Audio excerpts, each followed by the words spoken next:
Hey there, Omaha. Welcome into another episode of Restaurant Hoppen. I'm your host, Dan Hoppen, and we have a very special episode for you today. So I'm not going to lie, a couple years ago when I first heard of the concept of zero proof, which means alcohol-free cocktails, I kind of scoffed at them. I was like, well, what's the point if you're having a drink? Like, I mean, no, I'm not in college anymore, so I'm not like looking to get rip-roaring drunk or anything like that. But, you know, sometimes you'd like to have a bit of a buzz with your drink or, you know, take the edge off or whatever. But as I've gotten older, I've found that when I do enjoy a drink, like an old-fashioned, a whiskey neat or something, a lot of times I'm enjoying the flavor of it as much as, you know, more than trying to get any kind of a buzz or whatever. And I think that's what makes my guest today so interesting. This is Andrew Wassinger. He is the co-founder of Sandhills Elixir. Andrew, welcome to the show. Hey, thank you so much, Dan. Nice to be here. So let's just start off from a high level. If somebody's listening to this, they haven't heard of zero proof spirits, they haven't heard of Sandhills Elixir. What is Sandhills and kind of what makes you guys different? Yeah, Sandhills Elixir is Nebraska's first zero proof spirit. And so what we do is we really embraced the Sandhills and the best products from the Sandhills to make the Sandhills Elixir product. So we're starting with these purest waters from the Ogallala Aquifer. We're using botanicals that are grown and found naturally in the Sandhills, like elderberry, choke cherry, and sage, and incorporating those into a drink. So it's really special to us, and it's a way that we can share our love of the Sandhills with everyone else. Mm-hmm. And just right off the bat, if at any point in this conversation you're curious about Sandhills Elixir, you're like, where can I try this? There are a couple different bars around town, especially Mercury, which we're going to talk about, that offer it. You guys ship to all 50 states now. We do. So people can purchase it off sandhillselixir.com. Just easy ways to get your hands on it. And I'm enjoying a cocktail right now with the elderberry. Highly recommend it. This is delicious. Good. And I'm very happy. I'm in a good place with this. This is good. Yeah. So this is one of our elderberry cocktails that we served at the Maha Music Festival this past Saturday. So we were really excited about it, and we have a lot of other recipes on our website that can link you to some good influence drinks, as we like to call them. So. Mm-hmm. Now I want to get more into your product specifically, but I think first we have to talk a little bit about the concept of zero proof spirits or cocktails, because I think I have some stats that show that the trend it's growing like fast, but there are probably still some people listening to this that are like, what is this? What are the benefits? So I found a study that said 46% of drinkers right now are trying to decrease their alcohol consumption. 52% of those people are replacing booze with non-alcoholic beverages. The sales of non-alcoholic drinks has increased 113% from 2020 to 2021. And the alcohol-free drinks market surpassed $11 billion in 2022, which is a record. So just from the conversations that you've had and the research that you've done, what is it that you think is contributing to these trends? That's a great question. And a lot of it's just our consumers today are not looking for alcohol like they were in the past, and looking for alternatives that still give them a reason to hang out and socialize and have interesting conversations and cocktails, but not necessarily have the drudgery of having to wake up the next day at 6 a.m. and feeling terrible because of the decisions you made the night before. So Sandhills gives you an opportunity to replace some of the alcohol with this. We like to say that Sandhills works as an NA option. We have some consumers that actually use it with alcohol too. So it really meets you where you are as a drinker. So I just want to give an example of actually my introduction to Sandhills. The first time I tried it was this past week. My wife and I, we took a staycation down at the Cottonwood down in Blackstone. Nice. And we went out one night and we had a couple drinks at the bar and we were having a good time, not really ready for the night to end, but also like kind of at that point where it was like, you know, if we have another drink, probably going to get a little tipsy. And my wife was like, man, I really don't want to feel bad tomorrow. And we looked at the menu and there was a cocktail with Sandhills Elixir, and she got it and she loved it, and it was delicious, but it didn't contribute further, and she woke up the next day and felt great. So I think that there's kind of a wave right now, and I found another stat that the demand for non-alcoholic cocktails is 48% higher among 21 to 35-year-olds than among those over 35. I think like this is what the next generation is seeking. And there's even something that I found, I hadn't heard of this before, but there's something called the sober curious movement that's happening right now. As you were developing Sandhills Elixir, were you noticing these trends, and did you see them coming, or was this just kind of like a happy accident that you kind of got caught up in the wave with? Sure. When we started doing this, it was kind of Kyle, who helps us make this and produce it in Valentine, Nebraska. He and I and my wife and the lead brewer there, Chris, were discussing around a round of beers of, have you ever heard of NA cocktails before? And the room, and it was like crickets in the room, just like, what are you even talking about? That's not a thing. And so I was explaining it to him, and this was about right at the beginning of the pandemic. And so we were talking about this and saying, like, wouldn't it be cool if we could create something like this? And I'd been working on the sidelines of kind of something in my kitchen, and I was like, I think we could make this here. And the guys at Bolo were just really excited about trying something new and different, and it's really taken off, and we're really excited and happy about it. And it really reflects some of the best parts of the Sandhills, so we are really excited about it. Well, I want to get into the Sandhills part of it, because in some interviews that I saw that you and Kyle had done, you really talked about the purity of the water. That is what makes this different so much. And most breweries use a process called reverse osmosis, but you guys just have natural water thanks to that Ogallala Aquifer, like you were talking about. In fact, your website says the Sandhills act as a natural water purifier that cleanses water over decades, creating the purest waters on earth.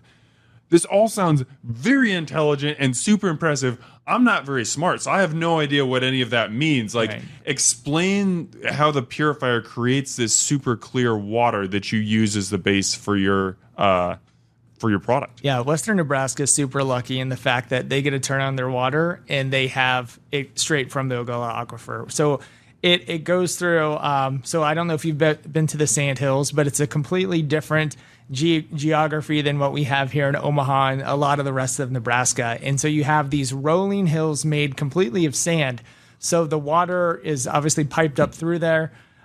It's filtered through all of that, removing a lot of those impurities. And so you're left with this crystal clear, beautiful water. And so it's a good base for us to start, for Bolo Beer Co., who's making, whose brewery used to make the elixir, as well as using this for the elixir product too. And I love that not only is the water super pure, and I think that contributes to the flavor, but you have 6 flavors of Sandhill Elixir, or 6 different offerings, and they are all featuring flavors and extracts from plants and fruits, especially ones that we would find here in Nebraska, like a chokeberry and a sage, or like we have sitting in front of us right here, the elderberries. Uh-huh. What was it about those flavors that really made you want to embrace them? Because, I mean, these are not, like, most people probably couldn't tell you what an elderberry is. I'd never heard of a chokeberry before I was preparing for this podcast. Right. So these are a little outside of just commonly known things, but you chose them for a reason, I'm sure. Sure. One was to be unique. And so we know that in Western Nebraska, there are certain things that just don't grow in other parts of the country. The Sandhills ecology is very different. And very unique to a lot of the rest of the United States.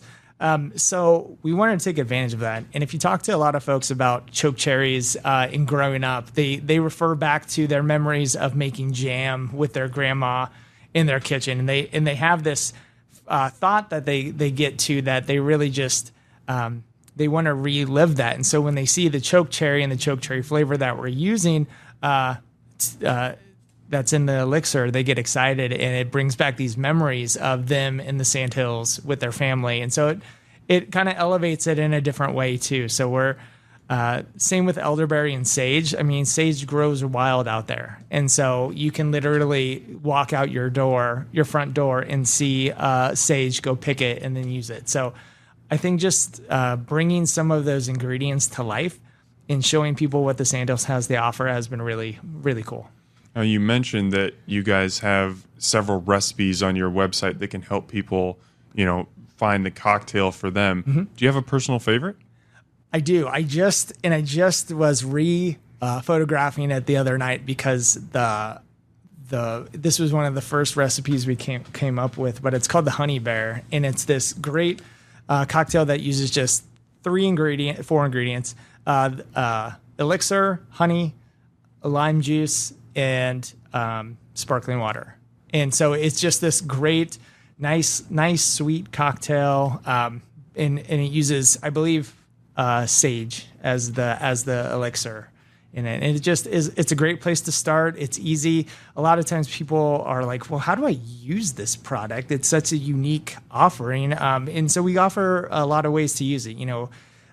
Most people that are consumers use this for on the rocks or with some sparkling water or as a replacement in their favorite cocktail. So it's really easy to use, but you just have to kind of experiment a little bit to understand what it can offer for you and what kind of drinks you want to make. And I want to point out, people should follow Sandhills Elixir on Instagram as well. You guys post a lot of videos on there. So then it's not just a recipe, but here's how you make it. Like, here's the steps of putting things together. It's an actual video. That's pretty nice too. Yeah. I'm going to put you on the spot a little bit. So Old Fashioned is my go-to cocktail. That's not unique in any way. A lot of people love an Old Fashioned. Sure. What, in your opinion, like if I were to say what gets me the closest to an Old Fashioned, mm-hmm. how would you make that with Sandhills products? Good call. So I would use either our sage or our wild plum. So the wild plum is going to give you this nice deep fruit flavor that's going to be reflective of kind of the taste that you get from an Old Fashioned a bit. You can use non-alcoholic bitters or regular bitters to add to that drink too. So you could do something really cool with making it a total NA offering. Just with the wild plum is probably what I would go with though. This is just fantastic. I could just drink this all day, and it's just so smooth. Yeah. We really like that. Clark at Mercury, he designed all of our cocktails for Maha, and this one's just fantastic. We really liked it. So Clark Ross is a genius, mm-hmm. and I will drink anything that man puts together. He knows what he's doing. But we're not here to talk about him. We're here to talk about you, and I want to get into your background because I think you have a really interesting background. You are a food scientist, and you actually still work as an R&D director at ConAgra. Mm-hmm. How did you develop an interest for the chemistry and science and biology involved with food science? Sure. So when I was in high school, I was introduced to culinary arts, and I really fell in love with food and developed a passion for food. And what I realized though is I went to college not really knowing how to use that passion. And then I found food science, and I was always very strong in food science. And once I understood that could link back to the culinary arts, and we could figure out how to use different flavors and the chemistry to develop and make things taste good and different. And, making Sandhills Elixir because of the flavors that we're using to embody these things, kind of, it was a perfect fit. And especially now with this new kind of business that my wife and I and Kyle and Chris have created, we've done an awesome job of taking a passion of mine and food science and making a business out of it. So it's been really cool. And between that and then your wife's expertise in marketing, you guys really just kind of like, it was almost like sitting there for you to do something like this. And now that you've realized it, it's really exciting. You guys work as a tag team really well. Yeah, it's been great. My wife is fantastic, and she does a great job of helping get people excited about NA and explaining it to them. And she is the biggest fan of the Sandhills, spending a lot of her childhood up there, is the biggest proponent of getting people up to the Sandhills to experience it. And this is kind of our homage to the first step of becoming a Sandhiller and trying this elixir out. So becoming a Sandhiller. It's a thing. I like that term there. Like that makes me want to go to the Sandhills alone just so I can call myself that. Yeah, absolutely. So you've got this background in food science, and I can't remember what article it was. I apologize. I'm not attributing it very well, but you've created over 50 different products throughout your career. Yeah. But this is your first like solo thing that you've done outside of work. What was it about Sandhills Elixir? Because I'm sure you just have ideas all the time in your head, and some of them you get to execute at work with the team, and some, just kind of go by the wayside, and it's just like, oh, that was an okay idea, but I'm not going to execute on it. Yeah. What was it about this one where you're like, no, this is the one, this is where we're going to do it? Yeah, I think it's because, my wife and I love entertaining and socializing, but we are also reaching an age right now where we're limited to like what we can do based on, we have a couple of kids now. We have other priorities and that we need to be aware of. So what can we still do to be able to socialize and hang out with friends, but not make it focused around getting drunk? And so we really loved this as an alternative, as an idea to come up with something that we could make to enjoy on a Tuesday night when we know that Wednesday is going to lead to a certain expectations for when we have to wake up in the morning. And also that it delivers on us being able to still hang out and socialize in a group setting and have it be about the conversation and the people, and while still not being boring and having a great cocktail as well. Now, correct me if I'm wrong, but I believe that the ultimate genesis of this idea came during your time in Long Pine Creek, which is just east of Valentine, Nebraska. Yeah. Can you tell me about that? What was it about that setting that inspired you? Sure. Long Pine is an interesting town. It's currently a town of 420. It was a railroad town in the boom. It was probably around a 10,000 person town in the early 1900s. There were some folks that created this place called Hidden Paradise, which was an amusement park in the Sandhills that was focused around this Long Pine Creek. And so the Long Pine Creek is someplace that my family goes to very often. My in-laws have had a cabin there for over 50 years. So it's a generational hangout for us. So when we first spawned the idea of what if we did a zero proof cocktail line that was focused on Sandhills, on the Sandhills, and also flavors within the Sandhills. So we were sitting in Long Pine Creek when we were having that idea. The next day, we drove up to Kyle and Valentine at Bolo and pitched him and Chris that idea too. The next day? It was fast because we had already been thinking about it, and so we just wanted to move and see what they said and what they were thinking about it. So it was a fast moving process, and I think one of the fun things about being out there and this being our own idea is that we could generate it fast and we could move quick on it. So after we got that okay, we got the bottles we wanted in. We started speccing some out the product and making sure that it met the quality standards that we were hoping to with the flavors and all of the what we were seeing when we were making it at home, that it scaled up appropriately to the plant and everything. And it was just great. The flavors of that we were able to get from using that great water and the natural botanicals has been just fantastic. So. Mm-hmm. So take me back to that conversation that you had with Kyle, the first one, because I mean, this is admittedly a stereotype, but I think most people think of like brewers as like big burly dudes with the beard and like they're all about, brewing beer, and like a non-alcoholic cocktail is probably like the last thing most people would expect a brewer to embrace. Sure. But from everything that I can tell and from what you've said in this conversation, it sounds like they were pretty open-minded, originally. What was that first conversation like? Yeah, so it was actually we were sitting there at Bolo Beer Co. Enjoying a round of their delicious beers they make there, and we were talking about dry January and how dry January is a thing in a lot of major metropolitan cities. as a way for people after the holidays to kind of refresh and after indulging in all of the rich foods and beverages that go along with the holidays, to kind of reset.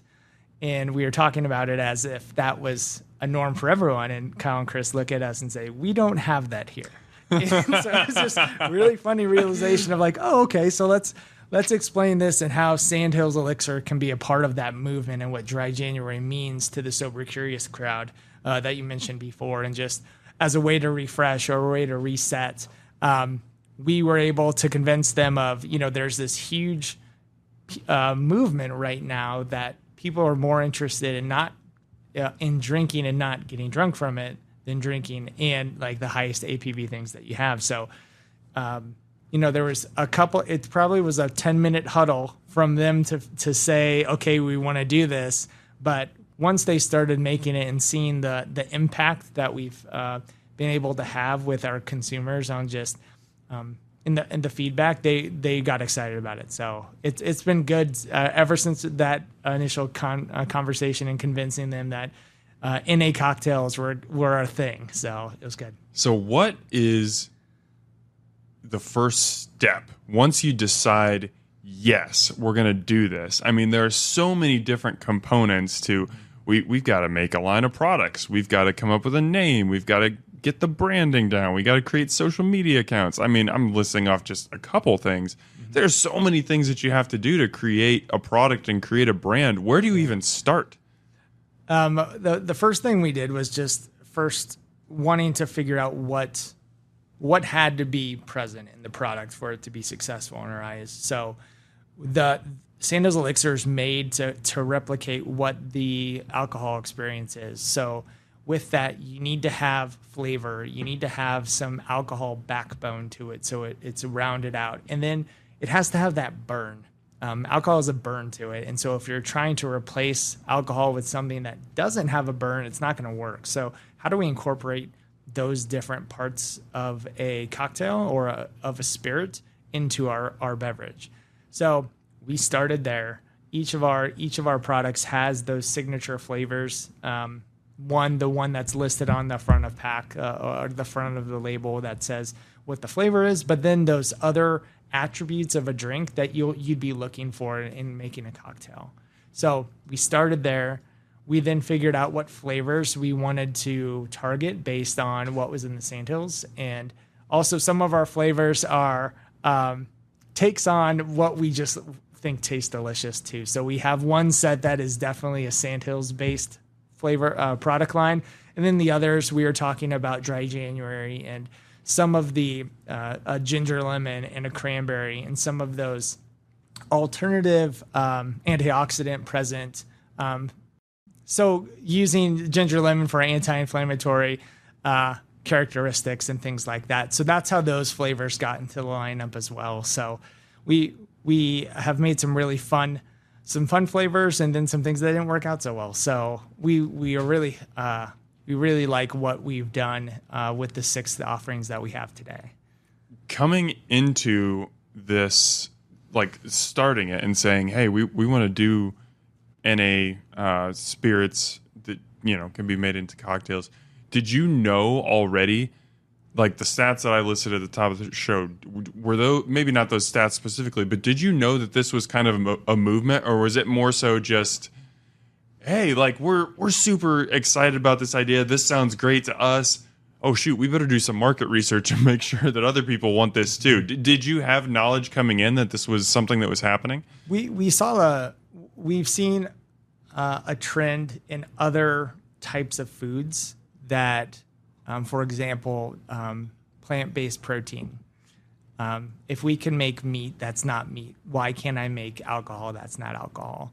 It was kind of the mindset that I had coming in to this project. And then the data kind of started to create itself. You had some big winners like Seedlip, which started in England, which was one of the first NA spirits. They were bought by Diageo, which is one of the biggest liquor producers here in the States, for $250 million. So there was some signs pointing to, if your liquor companies are investing in non-alcoholic things, that they're seeing a trend in their sales that are pointing them to lead into diversifying their portfolio. So with that, it was kind of a good point of validation of maybe this being a bigger idea than we thought it could be. Mm-hmm. And you talked about some of the difficult elements of putting this together, about creating that burn effect without using the ingredients that create the burn. And, you're using flavors that aren't, necessarily like, it's not just cherry or peach or different flavored alcohols that you would normally find.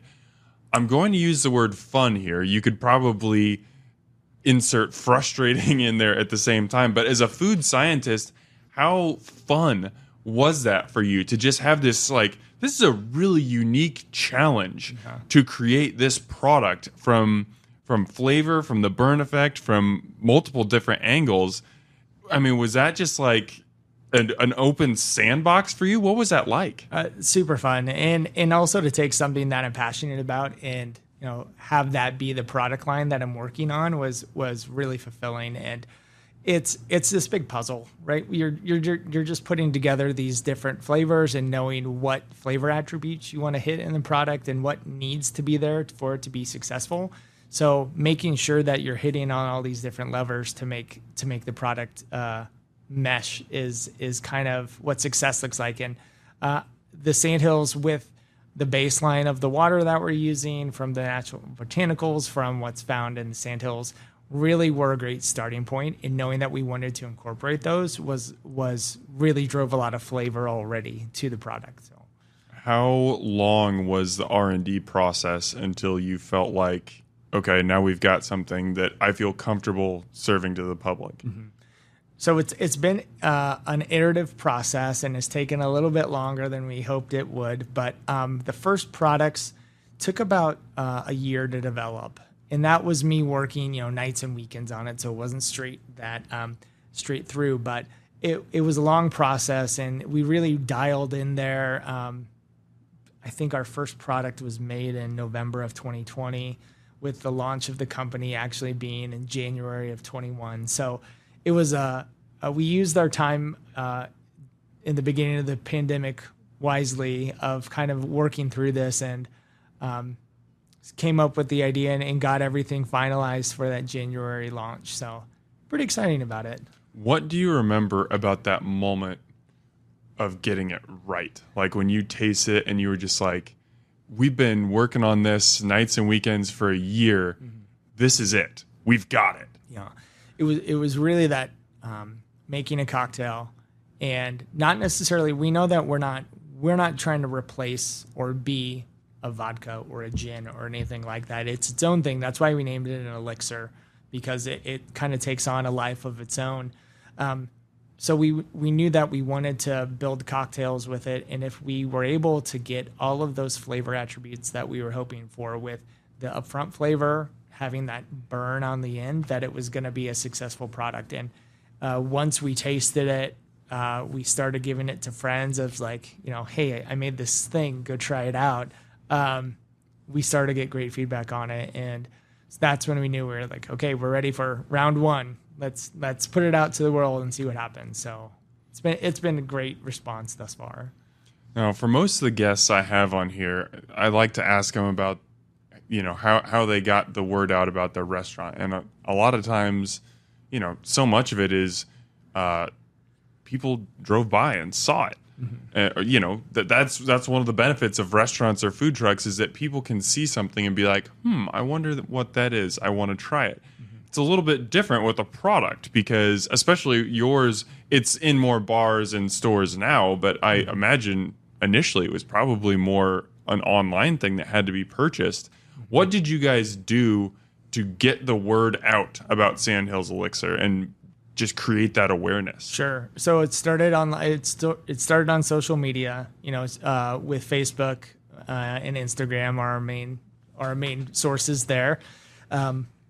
But from there, we were picked up. Sarah Baker Hansen reached out to us, and we, my wife and her are on the Maha board. And so they knew each other there. Sarah was a huge proponent of our elixir and actually wrote a story in the Flatwater Free Press about our product. And so when that story hit, that's when things kind of got really interesting around the household of how many sales were coming in, because that article then got picked up by all of the local newspapers across the state of Nebraska. So it really was something that shot our awareness to an offering of what zero proof cocktails can be for the state of Nebraska, but just that the product was now available, and people got really excited and wanted to try it from there. And then we started to have bars and restaurants and liquor stores reach out to sell it. And we also do a great business with boutiques, because it's NA. You don't necessarily need a distributor to put it out there. So we've been able to sell it in all different parts of the state, and even in different parts of the country too. So it's been great. Were you guys prepared for that bump?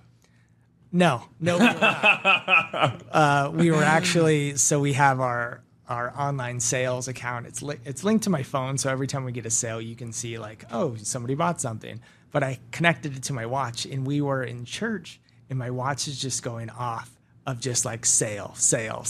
And my wife and I are sitting there just like, oh gosh, what just happened? And so we got home and looked at the sales, and we're like, okay, we need to get more boxes. So because I was doing our shipments at that time. So yeah, super exciting problems to have, but we are really thankful for Sarah and for that article to kind of catapult the idea and the brand into the atmosphere. So Now you guys kind of came into existence, like you said, late 2020, early 2021. I'm trying to remember timelines exactly. I don't think that was the height of the pandemic, but it was definitely during that time where people aren't going to restaurants and bars as often, and they're kind of becoming their own mixologists, their own bartender at home. How do you think that COVID and just the separation that we had affected your sales and affected the launch of your product? Good question. I think that COVID was pretty terrible for everyone. I think that people started to get creative in how they could socialize and hang out differently, and so that also went with what they were trying. There was a lot more experimenting going on with people making their own cocktails at home, but also realizing I should not be drinking as much as I am. So what alternatives are there? Right. And so having this as your filler or spacer or replacer, as we like to say, was a great alternative for people also to play with as another option for drinking and making cocktails. So I think we were able to still get the message out there of, hey, this is an option that we think you should try, and there was a lot of people that gave it a chance right at the beginning. So we're really grateful for that. What was the early feedback that you got from customers? Obviously, Sarah was a big fan. She was a big proponent of it. Yeah. Did customers take to it immediately? Did there need to be some tweaks? Was there kind of a feeling out phase? What kind of feedback did you get? A lot of it was, wow, this is cool. What do I do with it? And so just making sure that people have recipes that they feel comfortable being able to make, or us just that education piece of how to use the product was super, super impactful, to make sure that people felt comfortable with it, could explain what they were doing. And at the end of the day, it's just, there's so many different ways to use the product. We validated at when we had our mobile bar at Maha a few weeks ago. And because we had low and no APV offerings. And so we got to get some actual data that said people are using this when given the option of having no or low, they're choosing both at almost 50-50 percentages. Wow. So it was a lot more, it wasn't what we expected, but people have really shown that there is, people are just not doing one or the other. There's a mixture going on how people are using the product. So it was great to learn, and a really cool insight. Speaking of education, pairing wine, beer, and spirits is very popular to do with food. Is that something that you do with your spirits as well? Yes. So we've had a couple of pop-up events for Dry January at Mercury where we've had like these four and 5 course meals where we're pairing cocktails with food. And we did it for let's see, this past January and then the January before that as well in 22. They were both very successful and just like we sold out each night that we had them. And was really like the first attempt of us seeing what these chefs can do after tasting the product and wanting to pair food with it to see how that would mesh together. And we had some great successes of that time. And so now at Mercury, if you go there, they have one section of their rotating menu is all NA based, and they're using Sandhills Elixirs there on their menu, and we're so grateful for them as partners. But they're just wizards behind the cocktail bar, and we really love all the things that they can what they've created thus far. We've mentioned Mercury several times, so I want to give them like an official shout out. It's a bar in downtown Omaha that, I mean, the cocktails here are just wildly creative on the menu. A lot of them sound crazy, but they work. It's my favorite bar, and they completely change the menu like 3 or 4 times a year. They change the decor in the restaurant. They change everything. It's a really cool place. And like I said, my personal favorite bar, like to have them endorse and champion your product is a very big deal in Omaha. How did your relationship with Mercury start? Sure. So it was one of the first things we did was we reached out to them for the Dry January idea, knowing that they were proponents of having NA options on their menus already. I mean, you go there and you don't have to order off the menu. They just make whatever you're saying. I'm feeling like this, make me something. And so they already understand flavors and how things work together. They look at Sandhills and the way that we are describing it to them as just another tool for their toolbox. So they might have alcoholic options. Here's your non-alcoholic options that you can play with too, and give them the freedom to still be the creative people they are in making these products and making their drinks like we know they can, but just using different starter ingredients to do so. So I'm assuming you attended the first paired or the course dinner, correct? Mm-hmm. Yeah. Take me back to that meal for you, because I mean, we're talking this idea for, Sandhills Elixir was still pretty young. Like it had only been in your mind for a few years. Yeah. And now you're at one of the most famous, if not the most famous bar in Omaha. They've created an entire menu based off of your product, and now you get to eat it. Like, I can only imagine just like the pride, the humility, just everything, like all the emotions hitting all at once. What was that meal like for you? You kind of hit the nail on the head. It was overwhelming just because it was something that my wife and I did together too, which was super special. And seeing people use the elixir and enjoying it and having this night out and this great building the community of just like people interested in good drink and good food, and seeing our elixir at in the middle of it was super rewarding.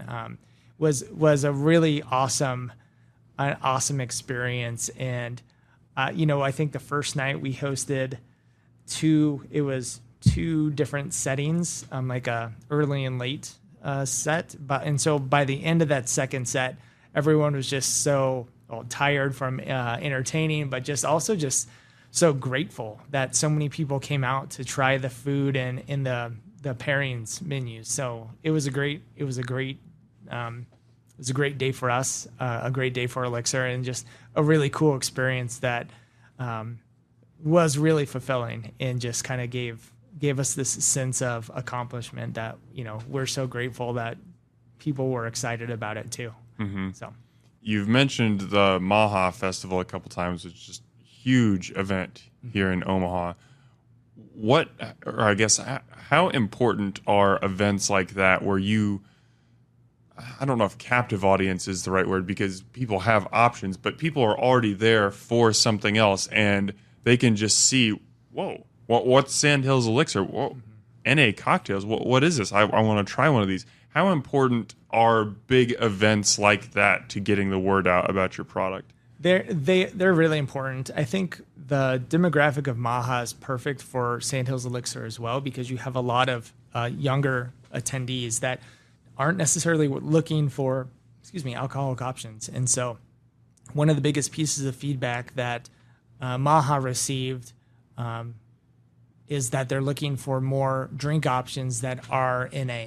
And so Maha reached out to us knowing that we make the elixirs and that we have great partners, that we could come up with a booth basically that could help them fill that need of their of the people coming to the show, and we have the product to do it. So it's been a good partnership there, but just really learning about younger consumers and what they're looking for has really helped Elixir in how we design cocktails for those folks.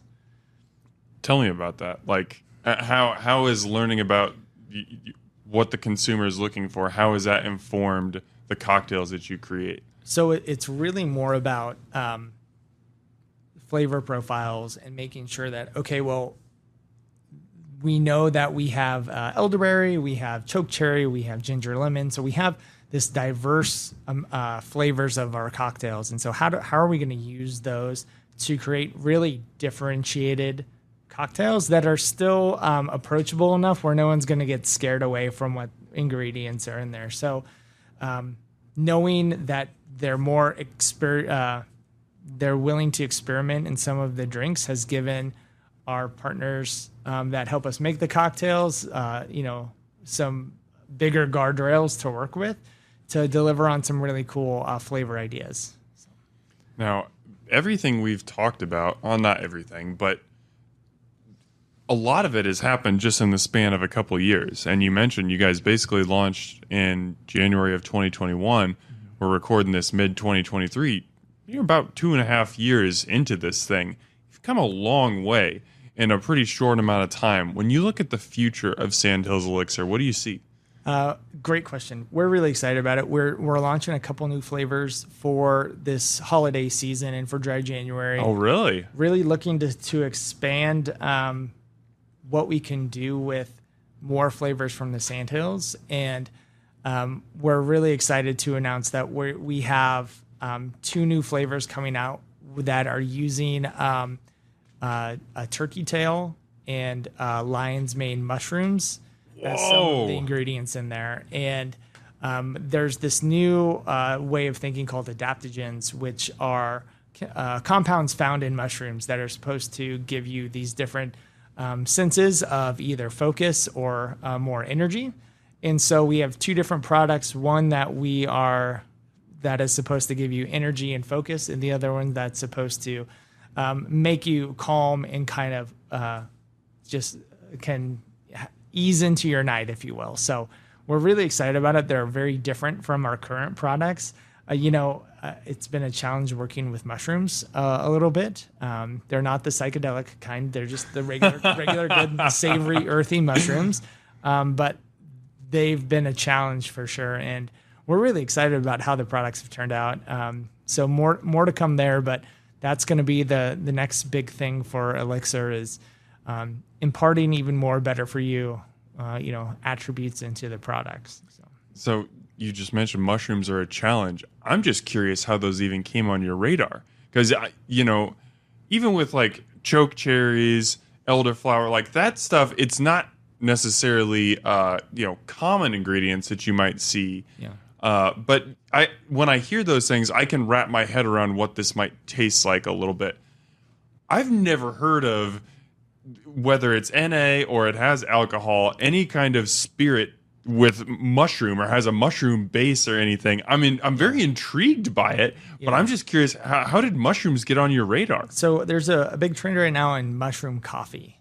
If you Google it, it's kind of a new thing, and people are seeing all these mushrooms as this superfood, if you will, which is an antiquated term, but kind of, it giving more than just macronutrition, it giving you help with brain function and things like that. So thinking about that wave of, okay, what might be applicable to in a spirit space, we can take those same mushrooms and figure out how to make them into an elixir, and get past the biggest challenge there is that it's a mushroom, and mushrooms have this earthiness to them that you have to overcome. So we figured out a way to do that, and have some really interesting flavor combinations to do so. But we're really excited about it, and it's definitely something that is very different from what this elixir is today. So, well, I can't wait to try it. I mean, as you might have just heard, my glass is empty now. I have thoroughly enjoyed this cocktail, and I look forward to making more. The last question I want to ask you here, I'm sure because we've talked about how the popularity of NA spirits is definitely growing, but it's still unfamiliar to a lot of, I mean, even before prepping for this podcast, I didn't know much about them at all. I'm sure that there's still a lot of, what's the word I'm looking for? There's just a lot of people who need more knowledge about this product. So I would love to just open it up for you. And what's the biggest misconception or the biggest thing that you wish, that more people understood, or maybe the most popular question you get? Like, if you could educate just the general public on one thing about NA spirits, what would that be? Sure. I think what the big thing is that, like, the question of how do I use this is just, so I get asked so often that it's really easy to use, and people drink it on just the rocks. They can enjoy it on the rocks. You can enjoy it with sparkling water, or you can substitute it for your own alcohol that you use for your favorite cocktail. So I think that just how easy it is to use and how it fits into your drinking dynamic is the message that I really want to get across, and just really let people know that it's not something that's going to take a lot of your expertise. We have people that we've partnered with to make recipes that are easy and delicious for you as someone that's drinking it. So, and that the product can be used in multiple ways. And so we've seen it for people that are using it on the Tuesday night, which they know what they have to do on the next Wednesday. And then we've seen people on Saturday nights know that it's their favorite third drink.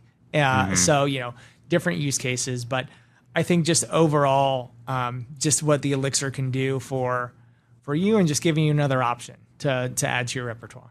And I should also point out, correct me if I'm wrong, but 5 calories per serving, right? Right. Yes. So super healthy. Super good for you. Definitely a lot less calorie laden than alcohols or some of the other alternatives out there that use a lot of sugars and sweeteners to make it so it's palatable. We don't need to do that with this one. We figured out a way to get past that to make it a low calorie option. It's no sugar added. So we're pretty excited about that. Love it. I mean, I'm still pretty new to this product. I'm not going to lie. I'm a huge fan. Like, for those of you watching, you can see this glass is empty, and I've thoroughly enjoyed this throughout the conversation. So I would highly encourage, check this stuff out. Whether you're going to Mercury or another bar and you see it on the menu, give a Sandhills Elixir drink a shot, or you can go to sandhillselixir.com.